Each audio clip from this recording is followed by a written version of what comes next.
സപ്ലൈകോ റമദാൻ വരികയാണ്, വിഷു വരികയാണ്, ഈസ്റ്റർ കഴിഞ്ഞു. സപ്ലൈകോയിലുള്ളത് എന്താ? പയറുണ്ടോ, പരിപ്പുണ്ടോ, അരിയുണ്ടോ, ഉപ്പുണ്ടോ, കടുകുണ്ടോ, പുളിയുണ്ടോ, വെളിച്ചെണ്ണയുണ്ടോ? ഇല്ലല്ലേ. പറയാൻ വാക്കുകളും നിങ്ങൾക്കില്ല. മാതാപിതാ ഗുരു ദൈവം. ബാബു സാർ അത് അംഗീകരിക്കുമല്ലോ അല്ലേ? അത് തെറ്റുണ്ടെന്ന് തോന്നുന്നില്ല. ആ മാതാവിനെയും പിതാവിനെയും ഗുരുവിനെയും ഒരുപോലെ കാണണമെന്ന് പറഞ്ഞ് സരസ്വതി ദേവിയുടെ വരദാനമായ വാക്കുകൾ കുട്ടികൾക്ക് പകർന്നു കൊടുക്കുന്ന അധ്യാപികയ്ക്ക് 26 വർഷം ഒരു വിദ്യാർത്ഥി സമൂഹത്തെ പടുത്തുയർത്തിയ ആ വ്യക്തിക്ക് ഇവരുടെ കുട്ടികൾ കൊടുത്ത് എന്താണെന്നറിയാമോ? ശവക്കല്ലറയും 4 റീത്തും.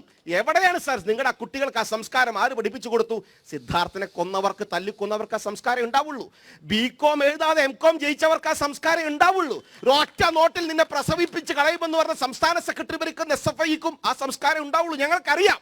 എങ്കിലും ഒന്ന് ചോദിക്കണ്ടേ? കൊഴിഞ്ഞാമ്പാറ അങ്ങാടിയിൽ നിന്ന് നിങ്ങളുടെ ഈ നുണയ്ക്ക് മുമ്പിൽ ഞങ്ങളും സംസാരിക്കണ്ടേ?